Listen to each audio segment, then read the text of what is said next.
think of ourselves as the most powerful beings in the universe, it's unsettling to discover that we're wrong.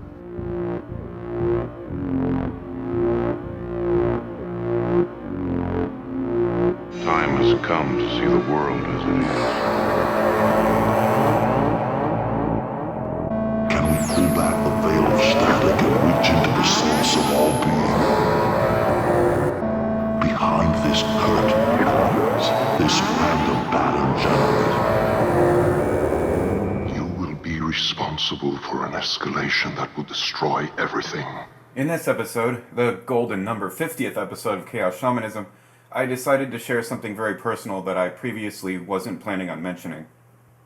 I'm going to talk about something that was very sad, but also very magical and beautiful in its own way, something that happened months ago.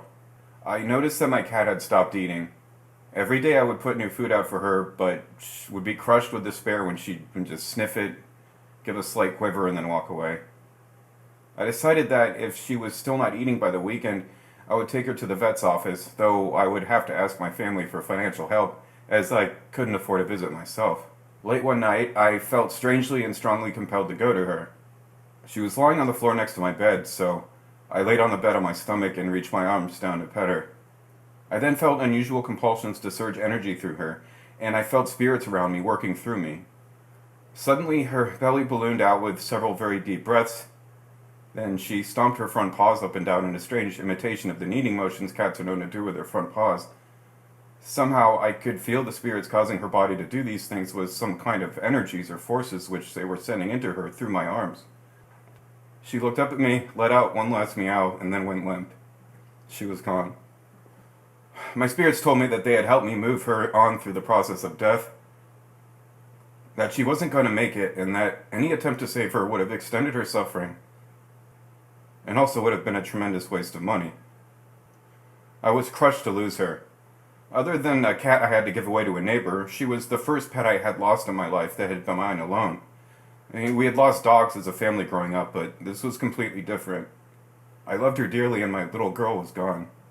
Her passing devastated me, but it was beautiful beyond words that I was there for her when she passed, that I guided her through, that she was in my arms. It was a much better alternative than the horror of finding her dead, knowing she had died alone. My spirit guides urged me not to mourn her passing too much, as she was still around spiritually. And if you were very close to a person or an animal and they pass on, feeling heavy sorrow over the loss will actually greatly hurt them on the other side. So deal with your emotions in the ways that work best for you, but don't allow yourself to sink into ruts of despair and agony. You're only hurting yourself and most likely them as well. And now, the news. What the hell in God's name is going down here? In the spring of 1982, a soldier training at Fort Leonard Wood Army Base in Missouri encountered an unidentified beast. Their training consisted of an intensive 8-week program, and Eric Youngdahl remembers it well. We had a few breaks and were fully rested for our one stint of overnight guard duty at some location on the post. The sites we were supposed to guard did not actually require a guard. The cadre wanted us to experience what guard duty was like, however we were still trainees. My partner was a Samoan named Unabia, Youngdahl told Christopher Murphy at the Internet Virtual Bigfoot Conference in 1996. As we prepared to file onto the Army 2.5-ton truck, they called off our names. Since Youngdahl was perpetually at or almost at the end of the alphabetical list, I was the last one to get on the back of the truck. The lateral seat benches on each side of the truck face each other, and by the time I filed on, all the seats were taken and I had to sit on the bed of the truck while resting my arms on the tailgate. I decided to face out of the back of the canvas-covered bed of the truck to see the sights of the Army post. The post Unabia and I were supposed to guard was an engineer bridge crossing training site deep in the woods of the post, he continued. According to them, the trainees were driven in a truck to an unknown location in an unknown direction. The trip lasted about 30 minutes. I was still looking directly out the rear of the vehicle. The time was approximately 18:30 hours, and it was still very much light during that time of year of early evening. The weather was clear and warm, the soldier recalls. After coming to an intersection and at about 25 yards away from the turn, Youngdahl said the animal showed up. It is funny how this realization dawned on me, because the immediate moment that I viewed him, there was not a doubt in my mind that the creature I observed was Bigfoot. I wasn't looking for it, nor did I think that there have ever been sightings in that region of the country. It was automatic, boom, no doubt. He described the creature as being 7 foot tall with hair of a light brown color. What really surprised me was its coloration, which was a light brown color, almost like the color of cork on a bulletin board, he meticulously explained. The sighting allegedly lasted 10 seconds before the animal disappeared into the woods. The young man's mind rushed, trying to find a logical explanation to what he had just witnessed. That's definitely is not a person. Someone in a suit? No way. It did occur to me to alert the other trainees in the truck, but I immediately thought that by the time I did, they would awaken, crane their necks to look at the back, and by that time not see anything. This all occurred to me in milliseconds, he said. I felt compelled to tell Anabia what I saw. There were not any incidents that night, and the following morning a truck came by to pick them up. Fearing being ridiculed, the man did not want to share his story with the other soldiers. He also clarified that he had had extensive experience with wild animals, and that what he saw was definitely Bigfoot. I was not sleepy at the time, nor subject to wild imaginations due to our training, which was not rigorous, Youngdahl said. This territory is known for other purported Bigfoot encounters. A woman in Alabama claimed Thursday that she witnessed a UFO as large as a football field in January 2014. The 47-year-old witness, a registered nurse with almost 30 years' experience working in the ER, ICU, and dialysis, says she was driving along the I-20 near the 205 exit between Heflin and Ranburn when the incident took place at about 3 a.m. I topped the hill, and far in the distance on my right side I saw the most extreme bright white lights lighting up the entire side of the road and pasture, she told MUFON. I realized that I didn't see any emergency police or fire department colored lights, and it was extremely quiet. I began to slow my speed as I approached closer, and then I noticed the lights that were shining straight through the tree line onto the interstate had not only risen to above the tree line, but had also turned from pointing toward the road to pointing toward the ground, she added. She then came to a complete stop and noticed an 18-wheeler truck with its cab door open. She then realized the lights above the pasture were part of a triangle-shaped object that appeared to be very big. The object was as large as a football field, if not larger, and was about 50 to 60 feet thick, she explained. I sat at a full stop in the middle of the interstate, feeling completely terrified and violated, and again looked behind me to check and see if there was any other traffic that was going to hit me.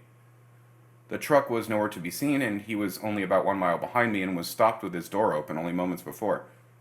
He couldn't have made an exit off the interstate because the 205 exit in front of me was the only exit off the interstate for a few miles. This left me dazed and confused. The nurse also said that she realized she had felt missing time. I realized that I had missing time from when I saw the object in the field about treetop tall with its lights on and when it was coming over my car without any lights on. When I finally pulled myself back together and began driving home slowly, I realized that the time was now 4:12 a.m. In New South Wales, multiple witnesses claim they saw a UFO Wednesday hovering over a populated beach in Australia. Don Jeffrey, resident of Sydney's northern suburb Dee says he was convinced the object was a UFO. A lot of people were gazing skywards, about 20 or 30, and I asked what it was, he told the Daily Telegraph. Another person suggested it was a plane coming into land, but it stayed in the same spot for 10 minutes and it looked like it had a tail. He said that the object was brighter than the sun and that it looked like a disc-like object. He was also able to take a few photographs of the purported UFO. This region of Australia is regarded as a hotspot by some ufologists. Last April, an Australian woman said that she had proof they were being visited by extraterrestrial beings. In 1966, more than 200 people reportedly watched an object land next to a school in Melbourne, Victoria, in what some have dubbed one of the biggest UFO mysteries. UFO reports have also increased in the past few months, indicating we could be heading toward another golden flying saucers era, similar to those predominant in the 40s, 60s, 70s, and 90s. A girl claims that she saw a reptilian creature in the summer of 2002 in Northern Virginia. Katie, who provided a last name but was omitted due to journalistic ethic codes relating to the age of a witness, says she was only 6 when she and her family were sleeping at the Yogi Bear's Jellystone Park in Page County the morning the encounter took place. My family and I went to visit Yogi Bear campsite and we set up 2 tents next to a river, she told Cryptozoology News. So when night fell, my sister and I slept in the tent together and my mother and brother slept in the one next to us, she added. It was 5 a.m. when the witness woke up, reportedly not being able to sleep, and decided to leave the tent. After making sure nobody heard me or woke up, I crept around to find where our fire was. The coals were barely still smoking now, and I took a stick and poked it, she explains. Then, according to Katie, something unusual attracted her attention. While I was having my fun, I heard a couple snaps in this little ring of bushes about 10 feet from me. I snapped my head up and stared. While my heart was beating 10 million miles an hour, I saw a slightly fuzzy, scaly-looking snout poke out, followed by dark almond-shaped eyes, she recalls. This thing poked up to its torso out of the brush, sniffing and staring at me intently. It didn't growl or attack, it just stared. I was frozen with fear, shaking and almost to tears. It was silent except for a little bit of breathing sounds. One of the strangest things, she says, was its feet. They looked like hooves, but I've never seen anything like that before that had hooves. The witness described the beast as having an all-bony-looking face, with sharp cheeks. She says it looked like the mix of a horse and a Komodo dragon with a dark gray-brown color. Eventually the animal went behind the bushes and Katie headed back to her tent, sitting uptight, not sleeping till dawn. She doesn't believe there was any unusual smell in the air when the encounter took place. Yes, it could have been a bear, of course, but I'm very sure it wasn't. I told my parents, but they got angry at me for leaving the tent at night, she said. On October 16th, 1954, in Quasso, Italy, two objects were seen, one of which made a pass at treetop level. It was top-shaped, and a small, gesticulating human figure was seen under it. The witness was a bus driver, Mr. de Rossi. October 16th, 1954, in Thin-les-Montières, France, approximate date, an object landed about 30 meters away from a woman who fainted. The witness suffered from a skin disease following the incident. On October 16th, 1954, at Sierre des Rivières, France, Guy Puyfourcat, 22, who was coming back from the fields, leading a mare by the bridle, was surprised when the animal became restless. Rising from the side of the road, a gray object about 1.5 meters in diameter flew over them. The mare rose about 3 meters in the air, and the witness had to release the bridle. Then the animal fell like a mass, and for 10 minutes was unable to move. At last it rose and attempted to walk, but it was still trembling and stumbling with fear. The object had long since flown away at high speed. The witness himself had felt absolutely nothing. On October 16, 1954, at 17:30 hours, in Mosaïe, France, Mr. Bachelard was driving a light truck on road T52E between Chanot and Couhay, when suddenly the engine seemed to slow down and he felt paralyzed. He then saw, in a field near the road, a brown object about 10 meters long, 2.5 meters high. Silent, it gave off no light and showed no opening.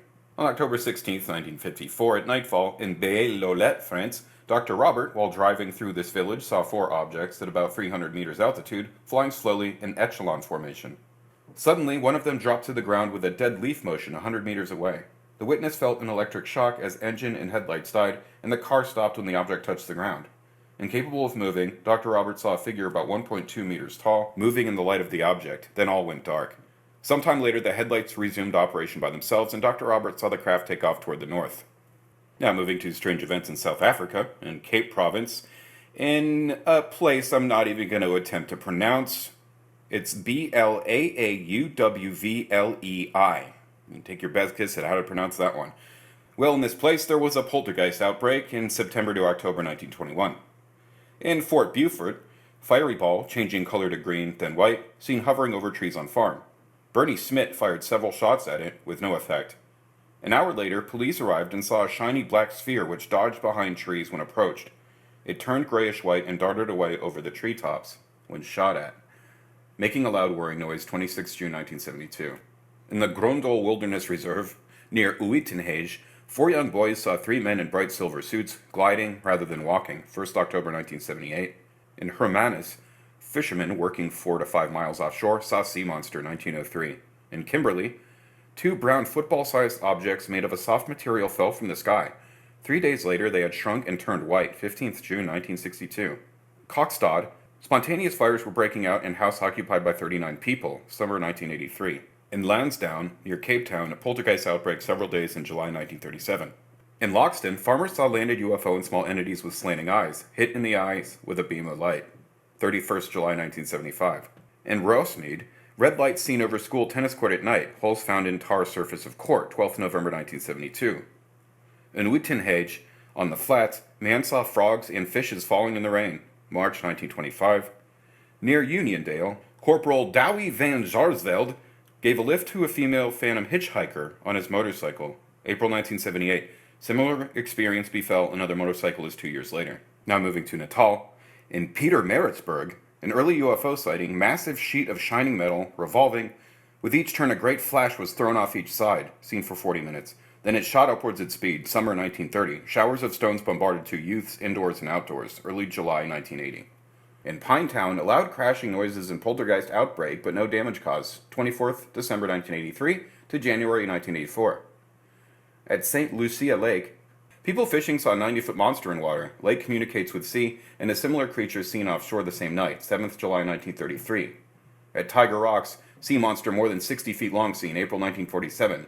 More sightings in the summer. Then in September, a man walking on the beach at Isipingo saw a monster with eyes like red searchlights and making a loud braying noise.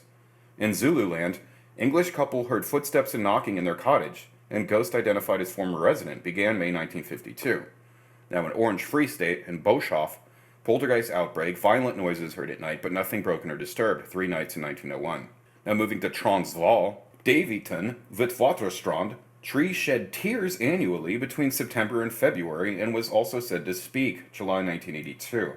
At the Vallee pumping station, water monster reports, also in Orange River and tributaries of Vaal River. In Johannesburg, ball lightning seen rolled up incline and had comet-like tail and sawtooth streaks of light. It exploded on meeting wall, leaving no damage but acrid smell. 1920. In Mindelor, Krugersdorp, Megan Huizet and son Andre saw a landed UFO. 5 or 6 entities came out, speaking in an unidentified language. 3rd January 1979. In Orlando East, Soweto, stone throwing was followed by outbreaks of fires in this poltergeist case. The furniture was burned and wrecked, windows broken, began 10th May 1978. In Pretoria, UFO landed on road and took off leaving Macadam blazing, 16th September 1965. Wooden cross, wept resin annually on anniversary of battle. At Rudeport, house bombarded with stones over several months, sometimes falling vertically, 1922. In Vanderbilt Park, legless ghost of old man seen several times by family, November 1975. What the hell in God's name is going down here? That was a public service announcement designed to scare the shit out. He was abducted by aliens earlier this afternoon. That little girl got lost under the bed. She went into an alternate dimension.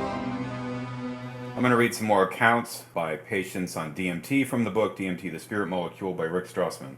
It is frightening because I cannot terminate it by opening my eyes. How unpleasant. Oh, how bad. It would be better to fall down in a faint. Will it endure still for 1 hour? Give me something so that I shall die quickly. It would be better to die. I didn't like it. I didn't like the feeling. My head got real hot. I was out of my body. It was hard to breathe. I was waiting for it to get over with immediately, and after I started feeling it, I felt the effects while the flush was going in. I couldn't have moved if you'd asked me to. I looked down at my feet and didn't recognize them as my own. It was scary, and I didn't feel safe. I hated it. It's a little calming and energizing like MDMA. There were a few colors. It was pleasant. I wonder how the big dose will be tomorrow. There were 2 crocodiles on my chest, crushing me, raping me anally. I didn't know if I would survive.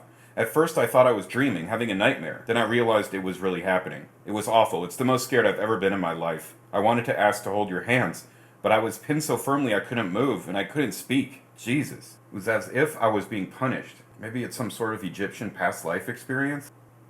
I never really left my body. I fought it all the way. I thought I was going to die. I didn't want to die. I was afraid.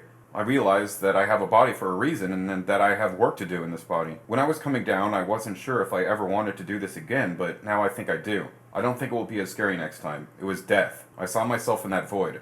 The void. It was just black, just too much. I've never had anything like that happen before. On LSD and mushrooms, you can build up to things and you are still in your body and you can move in and out of it. With this, you have no choice. I was just totally unprepared and startled and scared.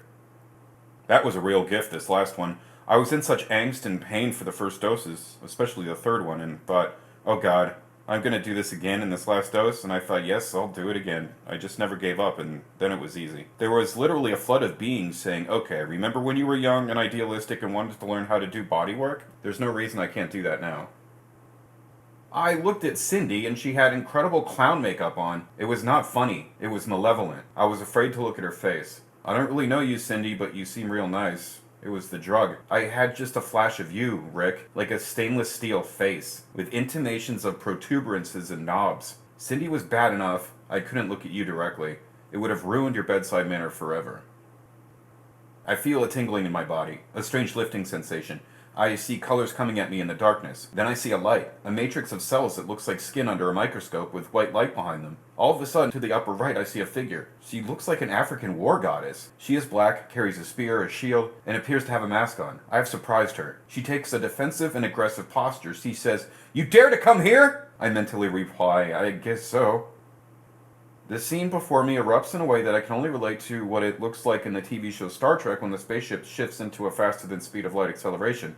I feel a tremendous rush in my chest. My heart is hammering. I feel waves coursing through my body, I think. This is it. Rick and Laura have killed me. Then my subconscious or someone said to me, "You're dying. Don't die." Far away I hear what sounds like an alarm. I think something's gone very wrong. I think of Sarah and my little son. I fight. I'm not going to die. I feel as if I've dived off the 10-meter platform, hit the water, and am at the bottom of the pool. I swim for the surface. Time has come to see the world as it is. I'm going to read an excerpt from the book Passport to Magonia on UFOs, Folklore, and Parallel Worlds by Jacques Vallee. It is in the literature of religion that flying objects from celestial countries are most commonly encountered, along with descriptions of the organization, nature, and philosophy of their occupants. Indeed, several writers have consistently pointed out that the fundamental texts of every religion refer to the contact of the human community with a superior race of beings from the sky. This terminology is used in particular in the Bible, where it is said, "They come from a far country, from the end of heaven, even the Lord, and the weapons of his indignation to destroy the whole land." The visitors have the power to fly through the air using luminous craft, sometimes called celestial chariots. With these manifestations are associated impressive physical and meteorological displays, which the primitive authors call whirlwind, pillar of fire, etc. The occupants of these craft, to whom popular imagery will later ascribe wings and luminosity, are similar to man and communicate with him. They are organized under a strict military system. Quote, "The chariots of God are 20,000, even thousands of angels. The Lord is among them." Gustave Doré, the French artist who has illustrated splendid editions of the Bible, has left a beautiful engraving showing these celestial chariots in the full power of their fantastic flight, speeding above the mountains, the clouds, and the abyss. A period of the early history of Japan, ending about 3000 BC, has received the name Jomon era. During that period, an important artistic activity was the making of earthen statues. At first, these statues were very simple, small in size, they were made to represent human beings, but in the middle of the period, the artists started to make larger statues showing standard features of a drastically different design. Large chests, arc-shaped legs, short arms, and large heads obviously covered with complete helmets. On the nature of the helmets, archaeologists disagree. In 1924, because he thought that its expression looked like that found on a wooden mask made in Africa, Dr. Gento Hasabi proposed that the headgear was in reality a mourning mask used at burials. In the Tohoku area of northern Japan, however, some of the most elaborate statues of this kind show something like a pair of sunglasses. Huge eyes with an insectile horizontal slit, a truly remarkable design. Supposedly the statues of the latter part of the Jomon era were first made with earth, then copied on rock or soft stone. Those found in Kumukai, Nambu province, are carved in rock and show helmets. One of them, a Jomon Dogu, dated 4300 BC, and excavated at the Amadaki ruins in the Awate prefecture, shows details of the front part of the helmet with a round opening at the base of the nose below what appears to be a large perforated plate. The resemblance of the Dogu costume to a pressure suit of the type used by divers and astronauts is a relevant factor here. It has led some students of the Jomon era to speculate that the statues might indicate the distant memory of visitors from space. The headgear with its filter, the large goggles, the necks with wide collars, and the one-piece suits certainly bear a close resemblance to modern space gear. The fact that the sculptors made these figurines hollow is another puzzling element. Altogether, the Far East is a rich source of reports of supernatural beings and celestial signs, as we shall now see. It is common belief that the term flying saucer was made in America. Was it not coined by an American businessman in 1947? Was not the first official investigation of the mystery by military authorities started in the United States a few weeks later? Well, yes, but a farmer from Texas described a dark flying object as a large saucer as early as January 1878. And ancient Japanese records inform us that on October 27, 1180, an unusual luminous object described as an earthenware vessel flew from a mountain in the Ki province beyond the northeast mountain of Fukuhara at midnight. After a while, the object changed its course and was lost to sight at the southern horizon, leaving a luminous trail. Quote, "In view of the time which has elapsed since the sighting," as U.S. Air Force investigators like to say, "it would be difficult to obtain additional data today. It is interesting, however, to find a medieval Japanese chronicler speaking of flying earthenware." The Japanese must also receive credit for having organized the first official investigation, and the story is so amusing and parallels so well recent activities of the U.S. Air Force that I cannot resist reproducing it here. The date was September 24th, 1235, 7 centuries before our time, and General Yoritsume was camping with his army. Suddenly, a curious phenomenon was observed. Mysterious sources of light were seen to swing and circle in the southwest, moving in loops until the early morning. General Yoritsume ordered what we would now term a full-scale scientific investigation, and his consultants set to work. Fairly soon they made their report. Quote, "The whole thing is completely natural, General," they said in substance. "It is only the wind making the stars sway." My source of information for this report, Yusuke J. Matsumura of Yokohama, adds, "Sadly, scholars on government pay have always made ambiguous statements like this." Celestial phenomena seems to have been so commonplace in the Japanese skies during the Middle Ages that they influenced human events in a direct way. Panics, riots, and disruptive social movements were often linked to celestial apparitions. The Japanese peasants had the disagreeable tendency to interpret the signs from heaven as strong indications that their revolts and demands against the feudal system or against foreign invaders were just, and as assurance that their rebellions would be crowned with success. Numerous examples of such situations can be quoted. For instance, on September 12, 1271, the famous priest Nichiren was about to be beheaded at Natsuno-kuchi, Kamakura, when there appeared in the sky an object like a full moon, shiny and bright. Needless to say, the officials panicked and the execution was not carried out. On August 3rd, 989, during a period of great social unrest, 3 round objects of unusual brilliance were observed. Later they joined together. In 1361, a flying object described as being shaped like a drum about 20 feet in diameter emerged from the inland sea off western Japan. On January 2nd, 1458, a bright object resembling the full moon was seen in the sky, and this apparition was followed by curious signs in heaven and earth. People were amazed. 2 months later, on March 17th, 1458, 5 stars appeared circling the moon. They changed color 3 times and vanished suddenly. The rulers were utterly distressed and believed that the sign announced a great disturbance throughout the land. All the people in Kyoto were expecting disasters to follow, and the emperor himself was very upset. 10 years later, on March 8, 1468, a dark object, which made a sound like a wheel, flew from Mount Kasuga toward the west at midnight. The combination of the sound and the darkness of the flying object is difficult to explain in natural terms. On January 3, 1569, in the evening, a flaming star appeared in the sky. It was regarded as an omen of serious changes, announcing the fall of the Chu dynasty. Such phenomena continued during the 17th and 18th centuries. For instance, in May 1606, fireballs were continuously reported over Kyoto, and one night a whirling ball of fire, resembling a red wheel, hovered near the Niho castle and was observed by many of the samurai. The next morning the city was filled with rumors and the people muttered, "This must be a portent." One noon in September 1702, the sun took on a bloody color several days in succession, and cotton-like threads fell down, apparently falling from the sun itself, phenomena reminiscent of the 1917 observations in Fatima, Portugal. Chaos spread all over Japan on January 2, 1749, when 3 round objects like the moon appeared and were seen for 4 days. Such a state of social unrest developed, and seemed to clearly be linked to the mysterious celestial objects, that the government decided to act. Riot participants were executed, but confusion became total when people observed 3 moons aligned in the sky and several days later 2 suns. Undoubtedly, the Japanese experienced natural phenomena similar to mirages and incorrectly interpreted them in the context of social rebellion. From this distance, however, it is impossible to separate the reliable observations from the emotional interpretation. What matters here is the link between certain unusual phenomena, observed or imagined, and the alteration of the witness's behavior. In other words, these accounts show that it is possible to affect the lives of many people by showing them displays that are beyond their comprehension, or by convincing them that they have observed such phenomena, or by keeping alive the belief that their destiny is somehow controlled by occult forces. A brief examination of legendary elements in Western Europe in the Middle Ages will show that a similar rumor about strange flying objects and supernatural manifestations was spreading there too. Indeed, Pierre Boistiau in 1575 remarked, "The face of heaven has been so often disfigured by bearded, hairy comets, torches, flames, columns, spears, shields, dragons, duplicate moons, suns, and other similar things, that if one wanted to tell in an orderly fashion those that have happened since the birth of Jesus Christ only, and inquire about the causes of their origin, the lifetime of a single man would not be enough."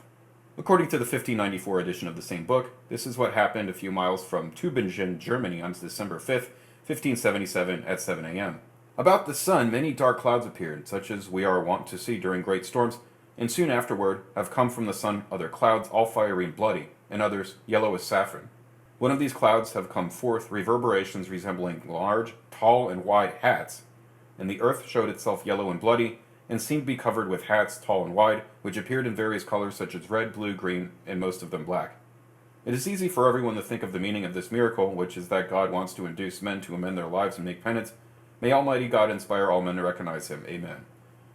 Especially interesting to us will be the fact that these reports of celestial objects are linked with claims of contact with strange creatures, a situation parallel to that of modern-day UFO landings.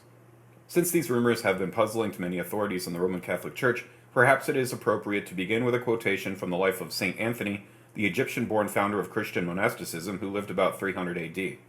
In the desert, Saint Anthony met with a strange being of small stature who fled after a brief conversation with him.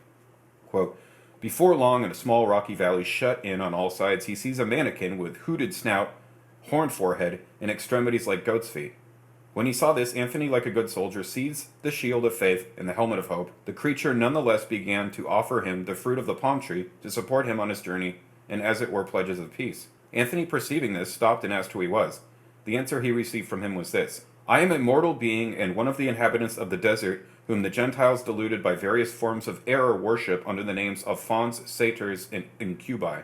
I am sent to represent my tribe. We pray you in our behalf to entreat the favor of your Lord, and ours, who, we have learnt, came once to save the world, and whose sound has gone forth into all the earth. As he uttered such words as these, the aged traveller's cheeks streamed with tears, the marks of his deep feeling, which he shed in the fullness of his joy. He rejoiced over the glory of Christ and the destruction of Satan, and marveling all the while that he could understand the satyr's language, and striking the ground with his staff, he said, Woe to thee, Alexandria, who instead of God worshippest monsters! Woe to thee, harlot city, into which have flowed together the demons of the whole world! What will you say now? Be speak of Christ, and you instead of God worship monsters. He had not finished speaking when, as if on wings, the wild creature flew away. Let no one scruple to believe this incident. Its truth is supported by what took place when Constantine was on the throne, a matter of which the whole world was witness. For a man of that kind was brought alive to Alexandria, and shown as a wonderful sight to the people. Afterwards his lifeless body, to prevent its decay through the summer heat, was preserved in salt and brought to Antioch, that the emperor might see it. Again, with this story, we are faced with an account, the truthfulness of which it would be futile to question. The lives of the early saints are full of amazing miracles that should be taken as literary figures rather than as scientific observations.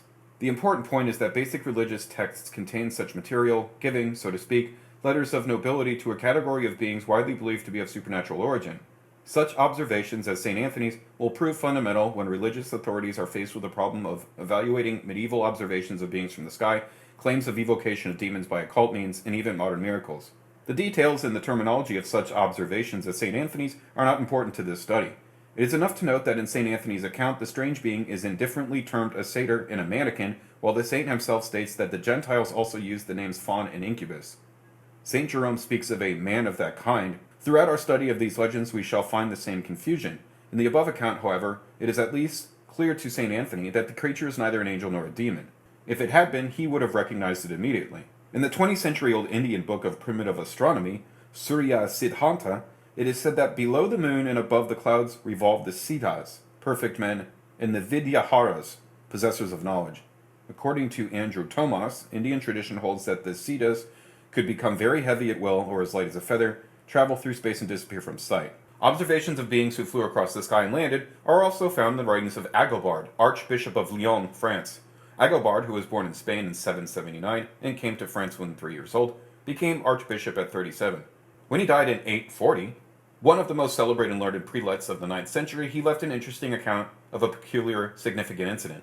Quote, We have, however, seen and heard many men plunged in such great stupidity, sunk in such depths of folly, as to believe that there is a certain region, which they call Magonia, whence ships sail in the clouds in order to carry back to that region those fruits of the earth which are destroyed by hail and tempests. The sailors paying rewards to the storm wizards and themselves receiving corn and other produce. Out of the number of those whose blind folly was deep enough to allow them to believe these things possible, I saw several exhibiting in a certain concourse of people, 4 persons in bonds, 3 men and a woman, who they had said had fallen from these same ships. After keeping them for some days in captivity, they had brought them before the assembled multitude, as we have said, in our presence to be stoned, but truth prevailed. We shall see in the following pages that the occultists give a quite different interpretation to the same incident. And I will continue this excerpt in the next episode. Time has come to see the world as it is. I'm going to continue reading the excerpt from Breaking Open the Head by Daniel Pinchbeck. For over a year, I had carefully studied my dreams, waking 3 or 4 times a night to write down images, conversations, disjointed narratives, and semi-conscious visions. Sometimes lying in bed on the threshold of sleep, I would see myself as a corpse devoured by birds, or I would be processed through some kind of cosmic sausage grinder. In one dream, I was crucified, and my corpse paraded around through an African town by laughing, woody tribesmen. In another, I was given directions to undertake the alchemical great work in an airport lobby. My dream life changed in other ways as well. I would fall asleep thinking about some esoteric concept, and throughout the night, I would awaken repeatedly to find my unconscious mind was still holding the idea tightly, turning it around in different ways. I began to realize that sleep is an extension of waking awareness, not just an extinguishing of it. The change in my dream life suggested some kind of shamanic or esoteric initiation. It felt as though the ideas that fascinated me were slowly filtering from my thoughts into my bloodstream, permeating my cells. Despite these hints, despite my fascination with the subject, I assumed that shamanism would remain a phenomenon out there that I was studying. In the distant and analytical way, I had always pursued intellectual studies. According to the mystic Gurdjieff, intellectual knowledge, technical or academic mastery of any subject, is always shallow and one-dimensional. Quote, knowledge by itself does not give understanding. Understanding depends upon the relation of knowledge to being. He thought that ancient cultures prioritized one state of being, developed through self-discipline and spiritual training, while modern culture only appreciates the amount that one knows. Quote, people of Western culture put great value on the level of a man's knowledge, but they do not value the level of a man's being, and they are not ashamed of the low level of their own being. If understanding is linked to being, then certain types of phenomena can only be comprehended when the observer has changed. Quote, there are things for the understanding of which a different being is necessary. This transformative process takes place in stages, over time. It is hard to calculate precisely, but in small-scale tribal societies, probably 1 out of every 25 or 30 people receives a shamanic calling. Since shamanism seems to be a universal phenomenon, this statistic should be cross-cultural, which means there are at least 10 million people in our culture who potentially fit the shamanic role. Some of those people are currently alternative healers of some sort, some are artists or psychologists, and I have no doubt that many of them are imprisoned in mental hospitals, or they are among the muttering homeless who refuse integration into the mass society. Whether or not they even realize it, they are people, like myself, for whom contact with the invisible world is as essential as ordinary knowledge or material gain, or any other reward that the real world can offer. This is what I suspect happened when I made my alliance. A somewhat mischievous being from a higher vibrational realm now lit itself into my consciousness. For a few weeks after the events, I felt this other it as a new perspective inside my mind. My perceptions seemed more acute, my thoughts zingier. There were certain aspects of reality that I seemed to be picking up without conscious intent. For instance, walking around the streets of New York, I felt more conscious of the way that symbols and logos and advertisements and on clothes stood for unconscious forces, how they shaped and manipulated social realities. All logos, all symbols, seemed to draw energy from the occult dimension, the DPT realm. Even watching a basketball game on television became unbearable. The manipulations were so obvious. The underlying messages, beer for self-oblivion, Jeep for planetary destruction and accelerated extinction, so mind-numbingly clear. Post-DPT, I had to overcome a new sense of contempt for humanity, myself included, as well as an increased sympathy for the devil. I studied the DPT reports on the internet with more care. Several of the DPT takers went to the same place as me. Quote, I felt as if DPT were a sinister, sinister being that was laughing at me. Humans are so weak. DPT destroys you, wrote one of them. Charity and I were not the only people to confront that terror. Others had also felt the manifestation of a seemingly sinister entity. Some of them worried that they had torn apart the fabric of reality. Quote, it's very obvious the human world was as stable as a house of toothpicks. Amazing it didn't fall apart sooner in history, but the hideous human angel hasn't been crawling along the planet that long at all, and now someone pulled the plug out accidentally. This writer also passed at high speed through gothic realms where other people seemed to be present in some parallel dimension. Many takers of DPT experienced the classic rising of Kundalini energy, the Hindus call it Shakti, from the base of their spine to the top of their skull, sometimes leading to out-of-control body shudders. Unsurprisingly, DPT often seems to generate an extreme fear reaction. As noted earlier, Rick Straussman theorizes that DMT is the spirit molecule, which releases the soul into the spirit realm. If that is the case, I suspect it is possible that DPT serves the same function in some other realm. The supernatural world of magical entities sketched by Aubrey Beardsley and described by Lester Crowley. Perhaps DPT is the demon molecule, recognizing that demons are ambiguous entities in many traditions. In Tibetan Buddhism, all deities have both their benevolent and wrathful aspects. The wrathful deities in Tibetan Buddhism are depicted as frightening monsters, drinking blood out of skulls, multi-armed, in fangs and talons. As the flip side of the Buddha, and ultimately aspects of the inner self, such deities call to mind an old proverb, the devil is God as he is misunderstood by the wicked. In making this alliance and this speculative interpretation, not only did I have no control once the process was set in motion, but the entity that integrated into me had little choice in the matter as well. I was somehow part of his evolution, his inquiry, as much as he was part of mine. Other forces were involved in guiding the merge, but don't ask me who or what they are. As Gurdjieff noted, all the phenomena of the life of a given cosmos examined from another cosmos assume a completely different aspect and have a completely different meaning.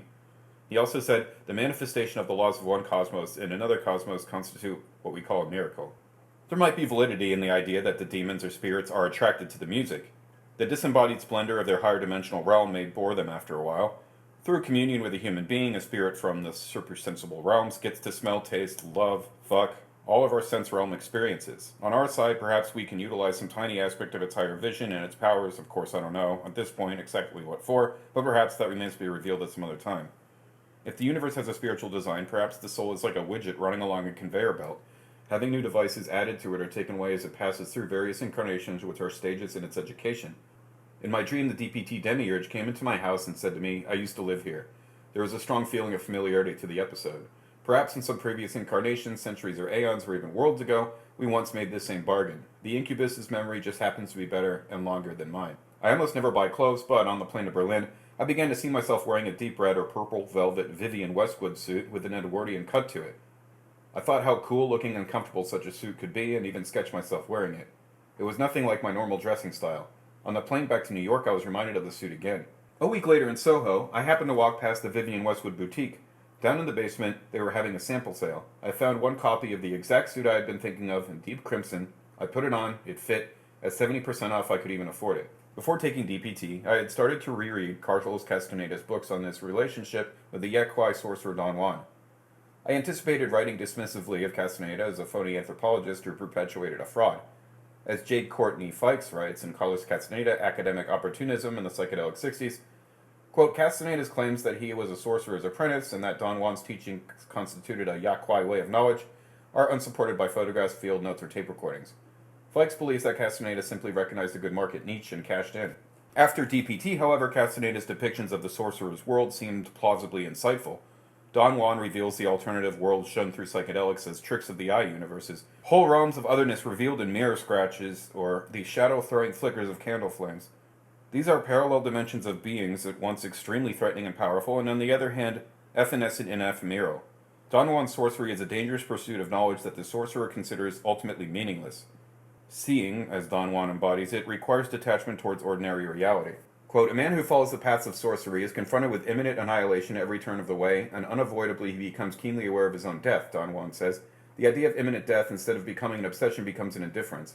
Through DPT, I thought I saw such a jaded path open up towards amoral knowledge and power. What was most frightening was its seductiveness. I could no longer argue the idea of ambivalent spirit realms with the power to suddenly overflow into this one. The rules of navigating in these realms may be, as Don Juan lays them out, extremely specific and seemingly arbitrary. Without a guide, the dangers for the integrity of the psyche may be as imposing as the knowledge to be gained. Post-DPT, I started to examine the occult tradition of the West. Impressed with Charity's deft handling of the tarot, I found myself peering into the somewhat unhinged writings of Aleister Crowley. Like Castaneda and the occult in general, I thought of Crowley as mere adolescent entertainment. Alas for me, I could no longer dismiss him so easily. The DPT journey and its aftermath transformed Crowley's work, and Castaneda's, from spooky fantasy to strict realism. Crowley's scholarly endeavor was to make a scientific system of correspondences between the mystical traditions, linking, for instance, the I Ching and Egyptian mysticism in the tarot. Quote, the laws of magic are closely related to those of other physical sciences, he wrote. He laid out a model of the cosmos with many different higher dimensions and endless beings inhabiting them, made of subtler stuff than us. Quote, it is one magical hypothesis that all things are made up of 10 different sorts of vibrations, each with a different vibration and each corresponding to a planet. This theory, based on the Sephiroth, the 10 emanations of God in the Kabbalah, has a neat poetic resonance with modern superstring theory in physics, which postulates 10 or 11 dimensions of spacetime. In the 1920s, Crowley wrote, magic deals principally with certain physical forces still unrecognized by the vulgar, but those forces are just as real, just as material, if indeed you can call them so, for all things are ultimately spiritual, as properties like radioactivity, weight, and hardness. Crowley considered the tarot, based on the Tree of Life from the Kabbalah, to be an accurate model of the forces and spiritual hierarchies at play in the universe, a tool given to us by higher dimensional forces. Most people in the modern world reject the possibility that the self might have occult and transcendental dimensions that are carefully hidden by ordinary life. The possibility that such knowledge exists and that you can receive direct experience of it through psychedelics or other means is upsetting, even frightening. I now suspect that this might be the central reason that psychedelics have been strenuously suppressed by mainstream society and rejected by psychiatry. As T.S. Eliot wrote, humankind cannot bear very much reality. All of Carl Jung's researches led him to conclude that the unconscious, as it was revealed through psychoanalysis, had occult and even paranormal dimensions. Freud, despite his courage and brilliance, could not accept this possibility. He once confessed to Jung, as Jung described in The Undiscovered Self, quote, that it was necessary to make a dogma of his sexual theory because this was the sole bulwark of reason against a possible outburst of the black flood of occultism. In these words, Freud was expressing his conviction that the unconscious still harbored many things that might lead themselves to occult interpretations, as is in fact the case. It is this fear of the unconscious psyche which not only impedes self-knowledge, but is the gravest obstacle to a wider understanding and knowledge of psychology. Jung believed that, ultimately, the individual cannot achieve true awareness without reckoning with the occult domains of the psyche, which does not mean they have to literally conjure up demons. He looked at the metaphors for the quest for self-knowledge hidden in Gnosticism and in alchemy, where the injunction, visit the interior of the earth, referred to techniques of seeking transcendent knowledge and power by delving into different modalities of consciousness. The roots of European alchemy can be found in Gnosticism, a heretical offshoot of Christianity that flourished in the first centuries AD. The Gnostic version of Christ is something like a Leary-like advocate for direct spiritual experience over faith. In the Gospel of Thomas, one of a group of Gnostic texts discovered in a jar in the Nag Hammadi desert at the end of the Second World War, Christ says, "Open the door for yourself, so you will know what is." In that same text, which may predate the biblical scriptures and equal them in authenticity, Christ also announced, "If you bring forth what is within you, what you bring forth will save you. If you do not bring forth what is within you, what you do not bring forth will destroy you." Either of those phrases could stand as a psychedelic credo. The hierarchies of invisible beings I had seen on DPT, as if I was a reflecting surface, a mirror for them to display and even preen themselves, now seemed to be present everywhere. Walking in a community garden on East Houston Street, featuring flowering plants and a small pond of turtles in it, I saw emanations of that higher order occult dimension and the swooping flourishes of rare flowers, and the pseudo-psychedelic patterns traced across the turtle's scaly skin. It was suddenly obvious to me that the Darwinian theory of evolution, the Western rational perspective on world biology with all its flaws and gaps, could not be the whole story. It was true to a limited extent, but there were other truths as well. Life on Earth had been sculpted into multitudinous forms by higher dimensional beings for the enjoyment of their own skill and our delight. As I watched a turtle's eye rotate in its socket, I had to admit that they were master craftsmen. As I was reading about the Kabbalah and the Western occult tradition, feeling oppressed by Crowley's histrionic tone, I ran into an old friend of mine who had moved to San Francisco and was just in town for a few weeks. I had known Neil in New York for many years. We had shared an insatiable appetite for New York parties, art openings, and the pursuit of girls. Neil seemed unchanged after 5 years. Thin and narrow, he wore antique suits and patterned ties, looking a bit like an ascetic missionary from the 1940s on his first mission into the jungle. It turned out that Neil had become deeply involved in the work of Rudolf Steiner. Steiner was an Austrian-born visionary and occultist from the turn of the century. Neil was even living in a Steiner-inspired church in the Bay Area. I knew nothing about Steiner besides the fact that he had created schools and founded something called anthroposophy. Although he no longer took drugs or even alcohol, Neil's interest in spirituality and mysticism had received an initial push through psychedelics. He described a DMT trip where he shot through a tunnel whose walls were covered with fast-changing runic script and visual symbols. Quote, "Then I looked up and saw these guys hovering over me, smirking and winking at me and probing their fingers in my brain. Some of them looked like King Neptune with tridents and long curly beards." Then a woman in a yellow dress flew down in front of him. She was carrying a glowing tablet, and on that tablet Neil could see symbols that were changing. The symbols of all the world's spiritual traditions were there, Native American symbols, mandalas, and Jewish stars, and everything else. She was showing me all of the world's mystical paths in symbolic form. A few years later, a musician friend turned Neil onto anthroposophy. He recognized the beings he had seen on DMT as the elemental beings described by Steiner. These non-physical or super-sensible beings live within all the processes of nature and help with the work of creating and maintaining the physical universe. They are related to the gnomes, naiads, dryads, and sylphs seen by country people throughout history. Many people have reported making contact with such beings through psychedelics. For Steiner, a natural clairvoyant, they were just a small part of a vast order of super-sensible entities he encountered through his own visionary experiences. Quote, "Steiner believes that opposing forces act on human beings all the time," Neil told me. One of these forces he calls Luciferian, which is not evil, but is the force that pulls us away from physical reality, upwards into dream and fantasy, visionary realms, and intellectual theories. There is an opposing force which pulls us down towards the earth, towards the mineral aspect of the physical body and death, and keeps us from awareness of spiritual reality. As human beings, we should strive to achieve balance between these different forces. Psychedelic drugs are totally Luciferian. They give access to worlds that you may not be ready to see. "Don't you think that it depends on the individual?" I asked. "After all, you probably wouldn't have found your way to Steiner if it wasn't for psychedelics." "Well, obviously the drugs are here for a reason, but that doesn't mean that they are good for us. The beings we meet on psychedelics may not have our best interests at heart." He quoted a song lyric from the British post-punk band Magazine, "My mind ain't so open that anything can crawl right in." I immediately started reading Steiner's work. Steiner believed that different types of spiritual training were appropriate for different epochs. He called the spiritual consciousness of the ancient world and the shaman a dusk-like clairvoyance. In the present world, according to Steiner, that type of consciousness was no longer appropriate. He devised a method of spiritual training based on meditations and cognition, using the highly developed thinking power of the modern mind to rediscover the lost spiritual realms. According to Steiner, in the spiritual worlds, beings are not separate from each other as they are in the physical world. He writes, "To have knowledge of a sense-perceptible being means to stand outside it and assess it according to external impressions.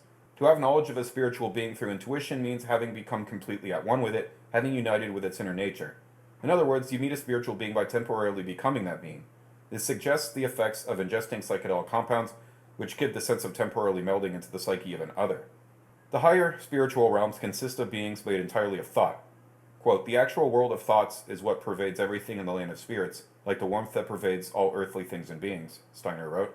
Here, however, we must imagine these thoughts as living, independent beings. What we grasp as a thought in the material world is like a shadow of a thought being that is active in the land of spirits. Steiner describes a hierarchy of consciousness from the lowest pebble to the highest spiritual being. On Earth, a person who achieved truly rational consciousness, of course for Steiner rationality would include spiritual awareness, would be at the highest level of thought that we can imagine, while minerals exist at the lowest level of mental activity. For mystics, it seems that nothing, not even a pebble, is completely devoid of sentience. In the higher realms, you find beings whose lowest level of existence is rational thought. Quote, rational conclusions are the approximate equivalent of mineral effects on Earth. Beyond the domain of intuition lies the domain where the cosmic plan is fashioned out by spiritual causes. In 1997, largely inspired by the jewel-like multicolored landscapes I beheld with eyes closed on several mushroom trips, I decided to go to Nepal. The prismatic, fast-changing psilocybin scenes seemed direct evocations of Buddha realms, those sumptuous paradisical lands ruled over by enlightened unearthly beings, described in many Buddhist texts. After a few visits, I found myself drawn towards the stylized and highly ornamented artifacts of Tibetan art, the Thangka paintings and mandalas used as aid to meditation.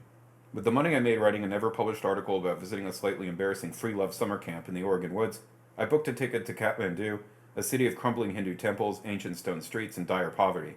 I thought, perhaps, that Tibetan Buddhism might be a path for me. I visited several temples and monasteries.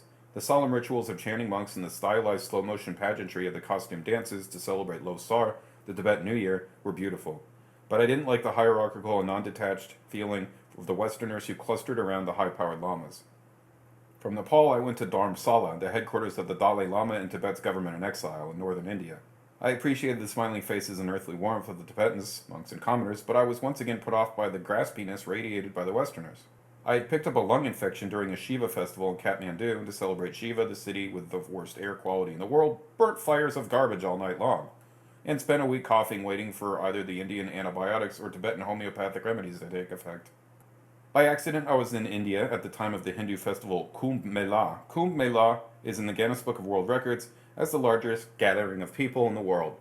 Every 3 years, around 20 million people go to bathe in the river Ganges on one of 3 auspicious dates.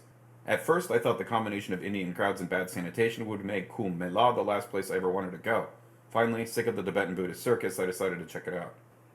The festival turned out to be well managed and orderly despite its vast numbers. It was a joyful, almost biblical spectacle.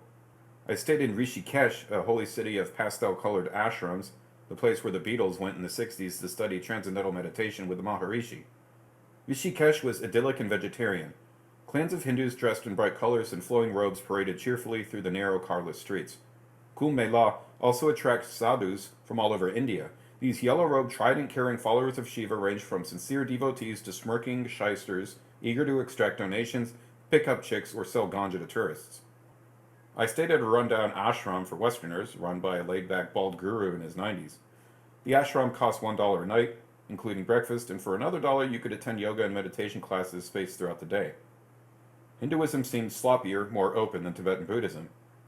Hanging out on the banks of the Ganges, clean to swim in because of its proximity to its source in the Himalayas, old holy men in long gray beards would come up to converse with me in broken English about the nearness of God. Wild monkeys chattered in the trees. A pilgrim in the streets stopped to tell me sincerely that he was sure we had known each other in an earlier life. Kumbh Mela marks a mythological event.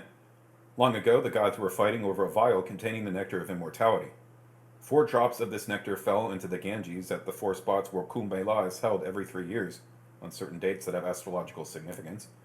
If you bathe in the Ganges during the right moment of the festival, you wipe away the bad karma like a psychic crust accumulated over all of your past lives. The actual festival was held that year in the nearby and equally festive town of Haridwar. On the auspicious mornings, hordes of devotees clustered for miles up and down the riverbanks. On the first festival day, I did not go in the water myself, but I witnessed a riot of the Nagababas. The Nagababas are the most extreme and ascetic clan of sadhus. Most of them live in caves high in the Himalayas, coming down for the festival once every 3 years. They parade, naked, carrying weapons covered in grey ash, through the town before entering the water. They are followed by gurus from across India on chariots surrounded by their disciples. Among the Nagas, self-mortification is de rigueur. As they paraded, I saw that some of them had cut the tendons in their penises to prevent erections. Others had one arm raised in the air. They had stayed like that for years, until the appendage was thin and shriveled. By tradition, the Nagas entered the water first, to be followed by the Hindu hordes. I never understood why they were rioting. It had something to do with the exact order in which they would enter the water, but I watched as those emaciated mystics picked up large rocks from the street and hurled them into the crowds. They charged around, menacing the police with their weapons.